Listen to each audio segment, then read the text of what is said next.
Bonjour chers abonnés, bienvenue sur la chaîne de Dr Traoré Amadou Ousmane.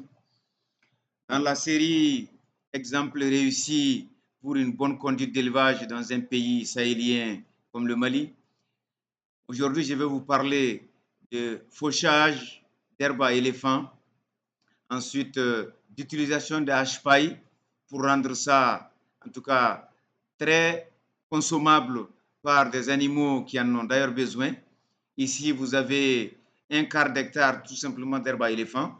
Sachez que on peut faucher entre 20 et 40 tonnes d'herbe fraîche sur un hectare à la fois.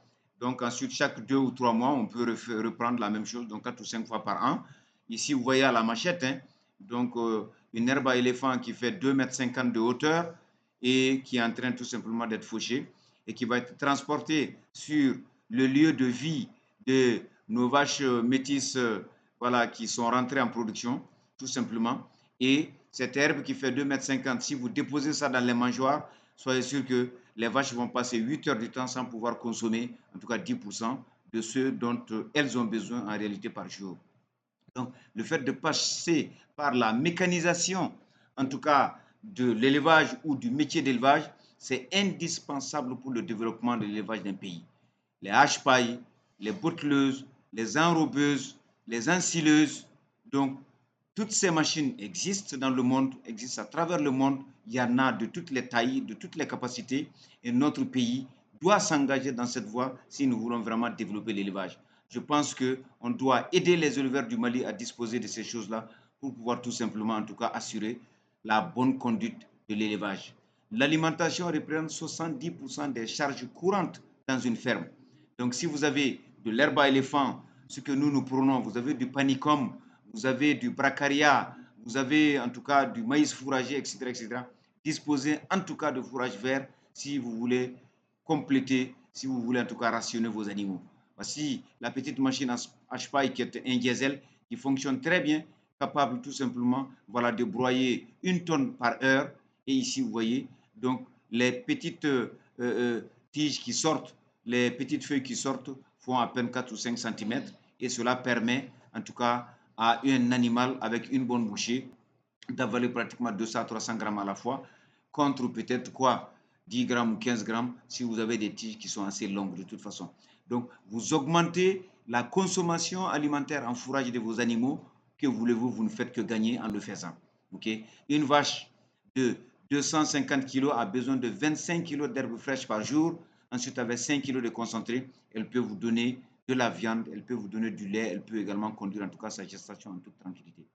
Comprenez bien que c'est le fourrage qui fait l'alimentation. 70% de ce qu'une vache consomme par jour doit être en tout cas fait en réalité tout simplement d'herbe. Et l'herbe verte, c'est une herbe qui est riche en énergie, riche en protéines, riche en vitamines et très facile à consommer tout simplement.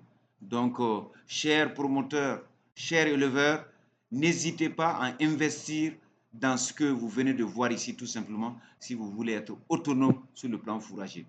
Vous allez voir tout à l'heure, les vaches vont passer 3 heures du temps la tête baissée sur les mangeoires à consommer cette herbe et nous avions un peu comptabilisé en termes de poids. Donc elles vont vous consommer pratiquement 10 à 12 kilos de cette herbe fraîche-là, donc en 3 heures du temps.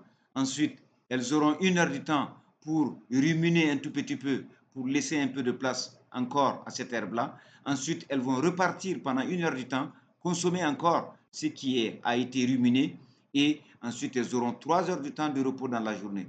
3, 1, 1, 3, ça fait 8 heures de la journée. Voici le bon rythme d'alimentation fourragère de vos vaches laitières, de vos bœufs d'embauche, de tout ce que vous voulez. En tout cas, c'est un secret qui vous est en tout cas délivré. Et regardez les vaches, elles sont en pleine forme.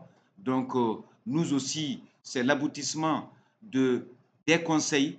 Partir sur un sol nu, implanter en tout cas des boutures d'herbe à éléphant, au bout de 2 mois et demi, être capable de faucher et mettre cela à la disposition des vaches qui viennent de mettre bas. Que voulez-vous? Le résultat, il est forcément là. Vous allez avoir du lait, du bon lait, des animaux qui sont en bonne santé et qui vous reviendront beaucoup moins cher. Vous avez une réduction de 30% de votre facture d'alimentation si vous disposez de ce système. À défaut, vous allez les nourrir avec beaucoup de son, beaucoup de concentré et vous allez faire beaucoup de maladies métaboliques avec des météorisations par moment, avec en tout cas des blocages, des acidoses également en tout cas au niveau de ces animaux-là. Rien en fait ne fonctionnera si vous n'avez pas en tout cas suffisamment d'herbe. Que ce soit du foin, que ce soit de l'ensilage, ici l'herbe verte en tout cas est meilleure que tout ça. À défaut, si vous avez de l'ensilage aussi, je crois que c'est un fourrage de très bonne qualité. Donc, chers promoteurs, c'est une solution parmi d'autres que nous vous donnons et imitez et dupliquez, reproduisez ce que vous voyez dans ces exemples-là. Je suis absolument certain que vous allez avoir une ferme qui tourne. Un bon éleveur a des bons animaux qui sont bien logés dans une étable aux normes, qui sont bien nourris avec 70% de fourrage et forcément qui vont avoir la bonne santé et qui vont vous donner les productions qui sont en tout cas requises. Je vous remercie. À très bientôt pour la suite.